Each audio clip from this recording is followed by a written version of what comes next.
కూటమి ప్రభుత్వం ఆంధ్రప్రదేశ్ రాష్ట్రంలో ఆటవిక పరిపాలన సాగిస్తూ ప్రజా వ్యతిరేక దౌర్జన్యకర సంఘటనలకు పాల్పడుతున్నారని నంద్యాల లీగల్ సెల్ నేతలు విమర్శించారు. రాష్ట్ర ప్రజలందరూ కూటమి ప్రభుత్వ ప్రజా వ్యతిరేక విధానాలను వ్యతిరేకించాలని కోరారు.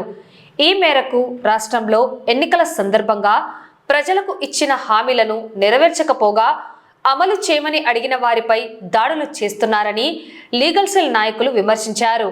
రాష్ట్ర వైసీపీ లీడర్ ఇచ్చిన పిలుపు మేరకు నేడు స్థానిక వైసీపీ కార్యాలయంలో మీడియా సమావేశం నిర్వహించడం జరిగింది. ఈ సమావేశంలో YCP legal cell state secretary Srinivasulu, YCP state person Thimma Reddy, Nandyal assembly legal cell అధ్యక్షుడు ప్రతాప్ రెడ్డి, సోహెల్ రాణా, జీవి సుబ్బయ్య మరియు అడ్వకేట్స్ పాల్గొన్నారు. ప్రస్తుతం ఆంధ్రప్రదేశ్లో డైవర్షన్ రాజకీయాలు జరుగుతున్నాయి. ఇప్పుడున్న ముఖ్యమంత్రి ప్రజలకు ఇవ్వాల్సిన పథకాలు ఇవ్వకుండా వాళ్ళు ఇచ్చిన మాట తప్పడానికి, అంటే ప్రజలు ఇవన్నీ మర్చిపోవాలనే ఉద్దేశంతో ఒక పద్ధతిని ఎంచుకున్నారు. జంగిల్ రాజకీయం చేయడం అనమాట. అటవిక రాజ్యం. అది ఏ విధంగా ఉందంటే, వీళ్ళు చేసిన తప్పులు జనాలు మర్చిపోవాలంటే ఏం చేయాలి? ఏదో ఒకటి ప్రజలు నాంతూ ఉండాలంటే అది ప్రతిపక్షం మీద దాడి చేయాలి. ఎలా ఉందంటే, ఉదాహరణ తీసుకుంటే తిరుపతి లడ్డు వాళ్ళే ప్రచారం చేసినారు, దాంట్లో కొవ్వు పదార్థాలు కలిపినారని చెప్పేసి, సాక్షాత్తు తిరుమల వెంకటేశ్వర స్వామి మీద అభియోగాలు ఉంటున్నారు, లడ్డులో కలితేనని చెప్పేసి అదే సిట్ రిపోర్ట్ ఇచ్చింది.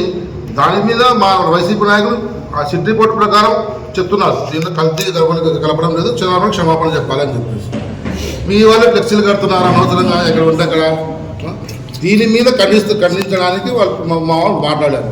సరే, వైసీపీ నాయకులు ఏమైనా తప్పు మాట్లాడింటే పోలీస్ స్టేషన్లు ఉన్నాయి, కేసు పెట్టండి, కోర్టులు ఉన్నాయి, వాళ్ళు శిక్ష విధిస్తారు.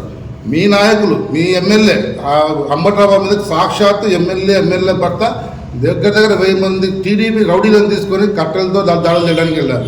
అంటే మీరు ప్రజలకు ఏ విధంగా చెప్తున్నాను? అంటే ఎవరన్నా తిరితే కట్టెలు తీసుకొని వెళ్ళిపోవాలి, అక్కడ పోలీస్ స్టేషన్లో కంప్లైంట్ ఇవ్వకూడదా?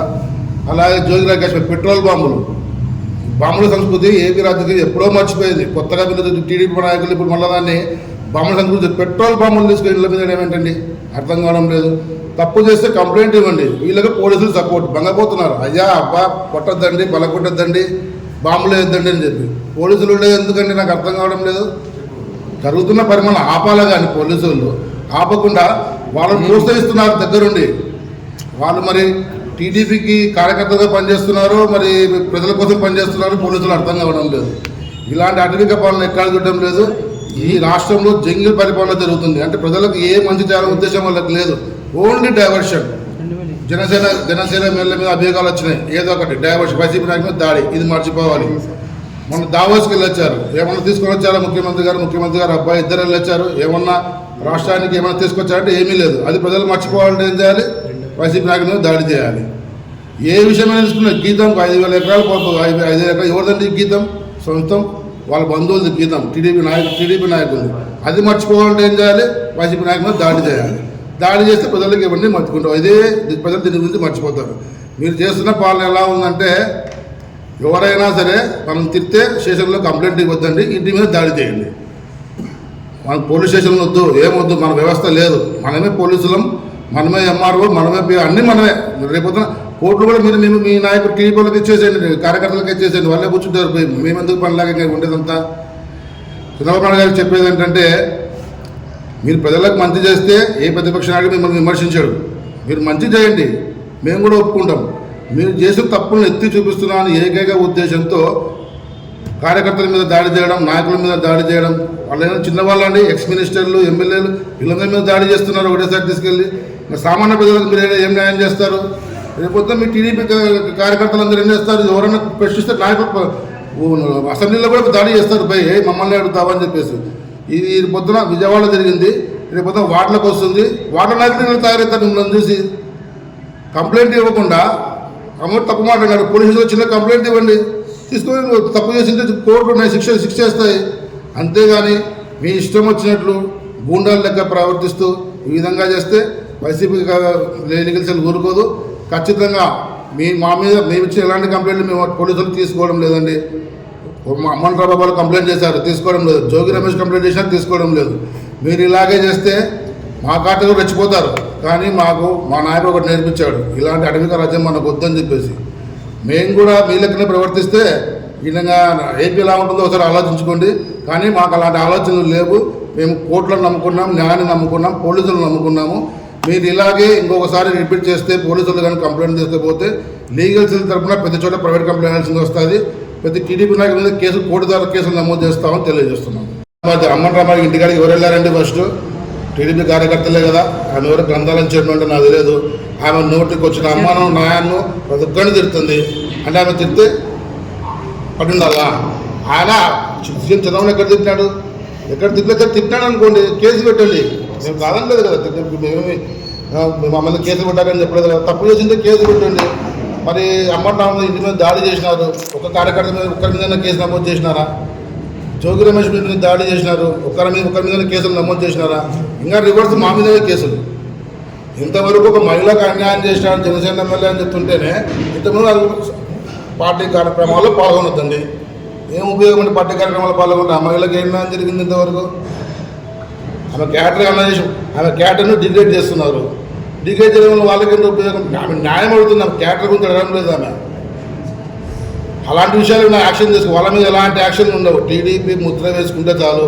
అప్పుడప్పుడు అచ్చమైన నాకు పచ్చబొట్టు బిల్ల పెట్టుకొని పోతే మాకు పని చేయాలని చెప్పేసి మనిషికి బొట్టు పిల్లల ప్యాకెట్ వంచండి, ఊరికి అందరికీ బొట్టు పెట్టుకొని పోతారు. రాష్ట్రంలో శాంతి భద్రతలు పూర్తి క్షీణించినాయనేది ప్రతి ఒక్కరికి తెలుసు. ఈరోజు ప్రభుత్వం వచ్చిన తర్వాత ఆ రోజు జగన్మోహన్ రెడ్డి ప్రభుత్వం ఉన్నప్పుడు ఉన్నటువంటి ప్రజా సంక్షేమాలన్నింటినీ తొక్కలో తొక్కేసినారు. ఈరోజు చంద్రబాబు నాయుడు ముఖ్యమంత్రి అయిన తర్వాత వాలంటీర్ వ్యవస్థ అనేది తీసేయడము, దానివల్ల ప్రజలకు వద్దకు పాలన అనేది పోయి ఈరోజు ప్రజలు ఎంత ఇబ్బంది పడుతున్నారన్న విషయం కూడా అందరికీ తెలుసు. అదేవిధంగా సచివాలయ వ్యవస్థ తీసుకొచ్చింది జగన్మోహన్ రెడ్డి. ఆ వ్యవస్థను అధికమైనటువంటి పని ఒత్తిడి పెట్టి వాళ్ళను ఇబ్బంది పెడుతున్నటువంటి పరిస్థితి ఈరోజు టీడీపీ ప్రభుత్వము. అదేవిధంగా 108 అయితేనే 104 అయితేనేమి ఈరోజు పూర్తిగా అప్పుడు ఉన్నటువంటి పరిస్థితుల్లో లేవు. ఆరోగ్యశ్రీ సంబంధించినటువంటి ఫండ్స్ కూడా హాస్పిటల్స్కి ఇవ్వకుండా ఈరోజు ప్రభుత్వము పూర్తి నీరుగారుస్తుంది. అదేవిధంగా నిరుద్యోగులకు ఉద్యోగాలు ఇస్తామని చెప్పేసి ఆ రోజు ఎలక్షన్లో ప్రమాణం చేసినారు. ఒక ఉద్యోగం ఇవ్వలేదు. తర్వాత ఇంతవరకు కూడా ఎలాంటి అడ్వర్టైజ్మెంట్ కూడా నోటిఫికేషన్ కూడా ఇవ్వలేదు. కాబట్టి ఈరోజు ఎవరైతే వైఎస్ఆర్ పార్టీలో గతంలో పనిచేశారో ప్రజలను కలుపుకొని పోయి ప్రభుత్వాన్ని నిలదీస్తే ప్రతి చోట ప్రభుత్వము అనేక రకాలైనటువంటి హింసించడము, కేసులు పెట్టడం అనేది జరుగుతుంది. అది ప్రజలందరికీ కూడా తెలుసు. ఈరోజు గతంలో ఎవరైతే జగన్మోహన్ రెడ్డికి సపోర్ట్ ఉన్నారో వాళ్ళందరినీ ఈరోజు వెంటాడి ప్రజలను రెచ్చగొట్టి ఈరోజు వాళ్ళ మీద దాడి చేసేటువంటి కార్యక్రమాలు తెలుగుదేశం ప్రభుత్వం చేస్తుంది. గతంలో సోషల్ మీడియాలో ఎవరైతే యాక్టివ్ ఉన్నారో వాళ్ళందరి మీద జిల్లాలు వేరు జిల్లాల్లో కూడా కేసులు పెట్టి వాళ్ళను ఓ రకంగా హింసించి పోలీస్ స్టేషన్లో పట్టుకపోవడము, తర్వాత సభ్యులకు పంపించడము, వాళ్ళను నానా రకాలైనటువంటి ఇబ్బంది పెట్టే పరిస్థితి. ఇప్పుడు ఆ గతంలో ఉన్నటువంటి మంత్రులు ఎవరైతే అంబటి రాంబాబు కావచ్చు, వంశీ కావచ్చు, అదేవిధంగా నాని కావచ్చు, అదేవిధంగా ఈ మధ్య రీసెంట్గా జోగి రమేష్ కావచ్చు, వీళ్ళందరినీ అదే పనిగా ఉద్దేశపూర్వకంగా ఆ రోజు లోకేష్ ఏ విధంగా అయితే రెడ్ బుక్ అన్నాడో అదేవిధంగానే ఈరోజు మంత్రుల ఇళ్ల మీద దాడి చేస్తూ మంత్రులు ఏదైనా ప్రశ్నిస్తే మమ్మల్ని ప్రశ్నిస్తామని చెప్పి ప్రజలను రెచ్చగొట్టి ఈరోజు ప్రభుత్వము వాళ్ళ మీద దాడి చేయడం జరుగుతుంది. ఈ విషయాలన్నీ ప్రజలందరికీ తెలుసు. ఈరోజు అంబటి రాంబాబు అయితేనేమి, జోగి రమేష్ అయితేనేమి కేసులు ఇచ్చింది కాకుండా జోగి రమేష్ ఆల్రెడీ ఒక కేసులో సబ్జెక్టు పంపడం జరిగింది. అయినప్పుడు కూడా వాళ్ళు ఇంకా హరాస్మెంట్ చేయాలనే ఉద్దేశంతో వాళ్ళ ఇళ్ల మీద ప్రజలను రెచ్చగొట్టి దాడి చేస్తున్నారు. బీహార్లో ఏ విధంగా అయితే గతంలో మనం అనుకునే వాళ్ళము, బీహార్లో బందిపోటున్నారు, అక్కడ రాజకీయాలంతా బందిపోట్ల చేతిలో జరుగుతున్నాయన్నట్లుగానే ఈరోజు కూడా తెలుగుదేశం ప్రభుత్వము ప్రజలను రెచ్చగొడుతూ కట్టెలు పట్టుకొని రోడ్డు మీద నిలబడి ఇళ్ల మీద నిలబడి వాళ్ళను కొట్టేదానికి రెడీ అయినటువంటి పరిస్థితి. అవన్నీ వీడియోస్లలో అన్ని సోషల్ మీడియాలో వస్తున్నప్పటికీ కూడా ప్రభుత్వం ఎలాంటి చలనం లేదు. ఈరోజు పోలీసులు కూడా వ్యవస్థ పూర్తిగా ఎలాంటి కార్యక్రమాలు జరగకుండా పోలీసులు కూడా పూర్తి సపోర్టు తెలుగుదేశం పార్టీకి, తెలుగుదేశం నాయకులకు చేస్తున్నారన్న విషయం మన ప్రజలందరికీ తెలుసు. కాబట్టి ఈరోజు ప్రభుత్వంలో ఉన్నటువంటి గతంలో జగన్మోహన్ రెడ్డి ఇచ్చినటువంటి ప్రజా సంక్షేమ కార్యక్రమాలన్నింటినీ ఈరోజు ఎత్తేసినారు. అదేవిధంగా ప్రజలు ఈరోజు ఇబ్బంది పడుతున్నారు. మీరు అందరికీ తెలిసిన విషయమే ఈ విషయము. ఇట్లాంటి విషయాలను పేద ప్రజల యొక్క ప్రతినిధులు వైఎస్ఆర్ పార్టీ యొక్క నాయకులు ప్రశ్నిస్తే వాళ్ళ మీద కేసులు పెట్టడం అనేది ఈ పరిస్థితులలో చాలా ఘోరంగా ఉంది. జగన్మోహన్ రెడ్డి గారు ఆల్రెడీ గవర్నర్ గారికి కూడా విన్నవించుకోవడం జరిగింది. అయినప్పటికీ కూడా ఎలాంటి మార్పు అనేది జరగలేదు. ఈరోజు కూడా ఇంకా పెరిగిపోతూ ఉన్నాయి, ఇంకా వ్యవస్థను చిన్నాభిన్నం చేస్తున్నారు. కాబట్టి ఈరోజు జంగిల్ రాజా అని ఏదైతే అంటున్నారో ఆ విధంగా ఈరోజు చంద్రబాబు నాయుడు ప్రభుత్వము లోకేష్ ఉద్దేశపూర్వకంగానే వైఎస్ఆర్ పార్టీ వాళ్ళ మీద టార్గెట్ చేస్తున్నారు. కాబట్టి ఈ విషయాన్ని మేము నిన్న జరిగినటువంటి అంబటి రాంబాబు పైనటువంటి దాడి అయితేనేమి, జోగి రమేష్ పైనటువంటి దాడిని అయితేనే కానీ మేము వైఎస్ఆర్ లీగల్ సెల్ రాష్ట్ర కమిటీ ఇచ్చినటువంటి పిలుపు మేరకు వైఎస్ఆర్ లీగల్ సెల్ తరఫున మేము ఖండిస్తున్నాము. ఈ విధంగా ఉంటేనగా మేము వైఎస్ఆర్ పార్టీ తరఫున కార్యక్రమాలు సీరియస్గా తీసుకోవాల్సి వస్తుంది. అదేవిధంగా ఈరోజు అంబటి రాంబాబు చంద్రబాబు నాయుడిని ఏదైనా కామెంట్ చేసిందే చట్టరీత్యా మనం ఆయన మీద ఏదైనా తీసుకోవచ్చు, కానీ వ్యక్తిగతంగాటువంటి కట్టెలతో దాడి చేయడము, ఇళ్ళ మీద దాడి చేయడము, అంబటి రాంబాబు ఇంట్లో ఆడవాళ్ళు ఉంటే వాళ్ళను కొట్టడము, అదేవిధంగా పెట్రోల్ బాంబులు వేయడం అనేది ఎంత భయంకరమైన పరిస్థితి అనేది ఒకసారి మనము అందరం గుర్తించాలి. కాబట్టి ఈ ప్రభుత్వం చేసేటువంటి ప్రజా వ్యతిరేక కార్యక్రమాలు అయితేనేవి, ఈ ప్రభుత్వం చేసేటువంటి దౌర్జన్యాన్ని అయితే కానీ ప్రతి ఒక్క మేధావులు, ప్రతి ఒక్క చదువుకున్న వాళ్ళు కూడా వ్యతిరేకించాలి. అదేవిధంగా ప్రజలందరూ దీన్ని గుర్తించి భవిష్యత్తులో సరైన నిర్ణయాలు తీసుకోవాలని చెప్పేసి వైఎస్ఆర్ లీగల్ సెల్ తరఫున మేము కోరుకుంటున్నాము. అదేవిధంగా వైఎస్ఆర్ పార్టీ కార్యకర్తలకు, వైఎస్ఆర్ పార్టీ నాయకులకు ఎప్పుడు కూడా వైఎస్ఆర్ లీగల్ సెల్ అడ్వకేట్స్ ఎల్లప్పుడూ సపోర్ట్ ఉంటారు. వాళ్ళకి ఏ టైంలో సరే సపోర్ట్ చేసి మద్దతు చేయడానికి మేము రెడీ ఉన్నామని తెలియజేస్తూ నిన్న జరిగినటువంటి అంబటి రాంబాబు పైన, జోగి రమేష్ వాళ్ళ ఇంటి పైన జరిగినటువంటి దాన్ని ఖండిస్తున్నాం.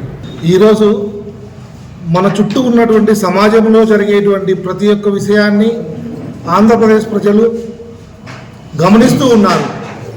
ఎప్పుడైతే సమాజంలో పాలకులు చేసేటువంటి తప్పులను కప్పిపుచ్చుకోవడానికి దాన్ని డైవర్షన్ పాలిటిక్స్ చేస్తూ ఒక జనసేన ఎమ్మెల్యే జరిగినటువంటి ఇష్యూను డైవర్ట్ చేయడానికి ఈరోజు అంబటి రాంబాబు గారి మీద, అలాగే జోగి రమేష్ ఇంటి మీద దాడి. ఈ దాడి కూడా ఎలాగ ఉంది అంటే, మీరు ఆటవిక రాజ్యం, ఈ ఆటవిక రాజ్యం 30 సంవత్సరాల క్రితం, ఎక్కడో 40 సంవత్సరాల క్రితం బీహార్లో ఉండేది. అక్కడ పోలీస్ వ్యవస్థను, అక్కడ ఉన్నటువంటి మాఫియా గ్యాంగులు, ముఠాలు నడిపించేటువంటివి. ఈరోజు ఆంధ్రప్రదేశ్లో కూడా పోలీస్ వ్యవస్థను పెట్టుకొని పోలీసులతో సహా కట్టెలు, అలాగే ఇనుప రాడ్లు, అలాగే పెట్రోల్ బాంబులు తీసుకొని సమాజంలో ఎవరైతే ప్రశ్నిస్తున్నారో, ఆంధ్రప్రదేశ్లో ఎవరైతే ప్రశ్నిస్తున్నారో ఒకటి కేసులు పెట్టడము, లేదంటే వాళ్ళ మీద భౌతికంగా దాడి చేయటం, భయభ్రాంతులకు గురి చేసి అక్కడ ఉన్నటువంటి జోగి రమేష్ గారు వాళ్ళ ఇంటి మీద పెట్రోల్ బాంబులు దాడి చేసినప్పుడు అక్కడ వాళ్ళ నాన్నగారు ఉన్నారు. ఆయన దాదాపుగా 70 ఏళ్ళ వృద్ధుడు. అలాంటి వ్యక్తుల మీద, ఇంట్లో ఎవరు తెలియనటువంటి అమాయకుల మీద దాడులు చేస్తూ సమాజాన్ని ఎటువైపు తీసుకెళ్తున్నారో వాళ్ళకే అర్థం కావడం లేదు. ఏం చేయాలనో, ఎందుకంటే వ్యవస్థలో వాళ్ళు ఏం చేయలేకపోతున్నారు. చేయలేనప్పుడు ప్రజల్ని భయభ్రాంతులకు గురి చేసి ఎవ్వరూ ప్రశ్నించకుండా, ఎవ్వరు ఏమడగకుండా, వాళ్ళు ఏమి చెబితే, వాళ్ళు ఏమి శాసిస్తే అదే. ఎందుకంటే మనం చూస్తున్నాం ఇష్యూ ఎందుకు వచ్చింది, పవిత్రమైనటువంటి భగవంతుణ్ణి కల్తీ చేస్తున్నారు వీళ్ళు. భగవంతుడి మీద, ఇది వైఎస్ఆర్సీపీ పార్టీ మీద కాదు, ప్రజల మీద కాదు, నాయకుల మీద కాదు, ఆ వెంకటేశ్వర స్వామి మీద దాడి. వెంకటేశ్వర స్వామి పవిత్రత అంటే దాదాపుగా ప్రపంచం నుంచి భక్తులు వస్తుంటారు. అలాంటి వ్యక్తి మీద ఈరోజు కూడా వాళ్ళు మాట్లాడినటువంటి తప్పుడు స్టేట్మెంట్లని రైట్గా కప్పిపుచ్చుకోవడానికి ప్రముఖ నాయకులు చంద్రబాబు నాయుడు గారు ఈరోజు కూడా అందులో జంతుకోవు కలవలేదు, ఇంకొకటి దాన్ని డైవర్ట్ చేయడానికి, ఆ విషయాన్ని డైవర్ట్ చేయడానికి ఎవరైతే సమాజంలోకి వచ్చి ప్రశ్నిస్తున్నారో వాళ్ళని డైరెక్ట్గా దాడి చేస్తున్నారండి. ఒకవేళ ఎవరైనా తప్పులు మాట్లాడితే దానికి ఒక వ్యవస్థలు ఉన్నాయి.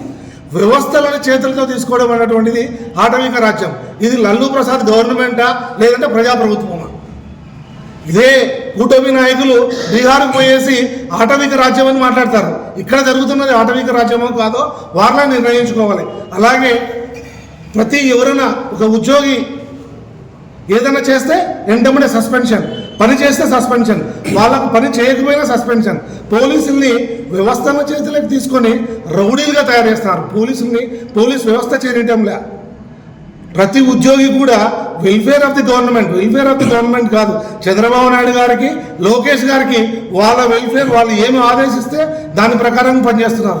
ఇలాగే చట్టాన్ని చేతులకు తీసుకుంటూ పోతే ఇక ఆంధ్రప్రదేశ్లో ప్రజల పరిస్థితి ఎలాగ ఉంటుందో ఒకసారి అర్థం చేసుకొని చట్టంను చేతులకు తీసుకోకుండా ఉండాలని మరీ విన్నవిస్తూ, ఒకవేళ ఇలాగే తప్పులు జరుగుతూ పోతే మన న్యాయ వ్యవస్థ ఉంది.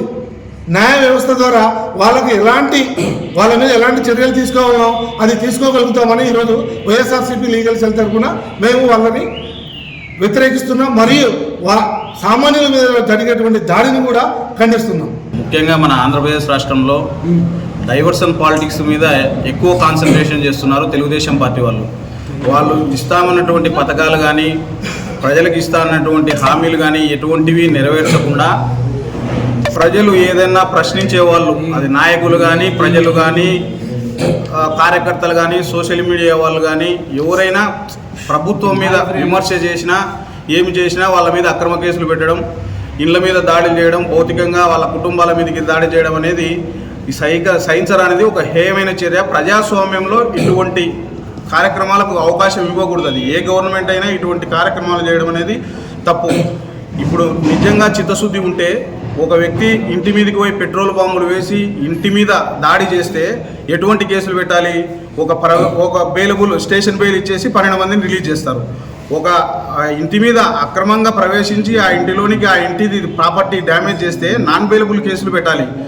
ఇది సోషల్ మీడియా వాళ్ళ ఊరికే పోస్టు చేస్తేనే వాళ్ళ మీద నాన్ బెయిలబుల్ కేసులు పెట్టి 10 స్టేషన్లు 20 స్టేషన్లు తిప్పి కేసులు పెట్టినటువంటి ఘనత ఈ తెలుగుదేశం ప్రభుత్వాన్ని. అదే మాదిరిగా మీడియా, ఇప్పుడు సాక్షి మీడియా కానీ ఏ మీడియానే కానీ మీడియా వాళ్ళ మీద కూడా దాడి చేస్తారు. ఈ టీవీ 9 వాళ్ళ మీద దాడి చేస్తారు. ఇట్లా ఏ ఛానల్ మీద అయినా ఎవరైనా దాడి చేయడం అనేది ఇది సహించరానిది. అదే మాదిరిగా ఈ అంబటి రాంబాబు గారు వాళ్ళ ఇంటి మీద అతను వెంకటేశ్వర స్వామిని దర్శించుకొని వస్తే ముందు రోజు అంబటి రాంబాబు గారు ప్రెస్ మీట్ పెట్టడం జరిగింది. ఆ తిరుపతి లడ్డు మీద తెలుగుదేశం వాళ్ళు బ్యానర్లు ఏర్పాటు చేసినారో ఇది తప్పుడు సమాచారము, దయచేసి దాన్ని తొలగించండి 24 గంటల్లో అని చెప్పి ముందు రోజు ప్రెస్ మీట్ పెట్టి చెప్పడం జరిగింది అంబటి రాంబాబు గారు.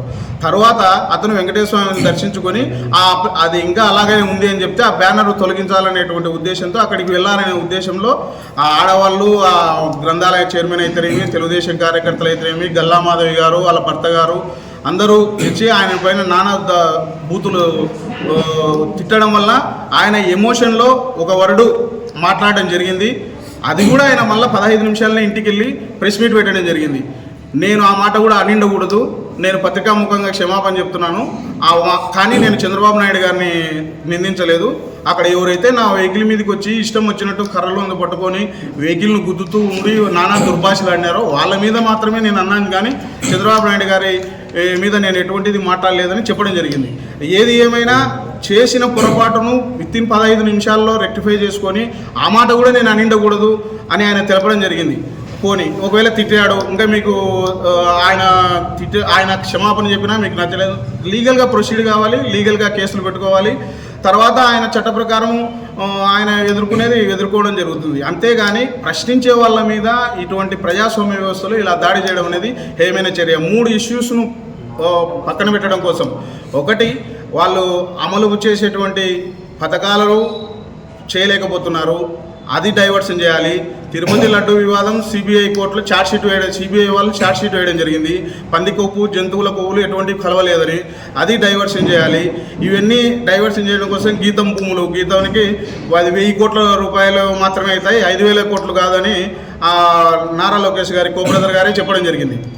అంటే అది 1000 కోట్ల, 500 కోట్ల, 1,00,000 కోట్ల ఎంతనా కానివ్వండి, అవినీతే కదా. అదైతే అవినీతి, అది 1000 కోట్ల విలువ చేస్తుంది, 500 కోట్ల విలువ చేస్తుంది, అది ప్రభుత్వ ఆస్తులు కాబట్టి ప్రభుత్వం వాటిపై చర్య తీసుకొని ఇటువంటి కార్యక్రమాలు ఏవి తెలియకుండా ఇలా భౌతిక దాడులు చేసే వారిపైన పోలీసులు కూడా కఠినంగా వ్యవహరించాలి. భవిష్యత్తులో ఇట్లా పోలీసు వాళ్ళు కూడా వన్ వేలో పోవడం అనేది బాగలేదు. పద్ధతిగా అందరూ సమాజంలో అందరి పౌరులను కాపాడాలి. గవర్నమెంట్ తరఫున కాకుండా వాళ్ళు ప్రభుత్వం ఆస్తులు కాపాడే విషయంలో, ప్రభుత్వంలో ప్రజలను కాపాడే విషయంలో వాళ్ళు తగిన జాగ్రత్త తీసుకోవాలని, అలా లేని పక్షంలో వైసీపీ లీగల్ సెల్ తరఫున, వైసీపీ గ్రీవెన్స్ సెల్ తరఫున లీగల్గా న్యాయ పోరాటం చేస్తామని తెలియజేస్తున్నాం.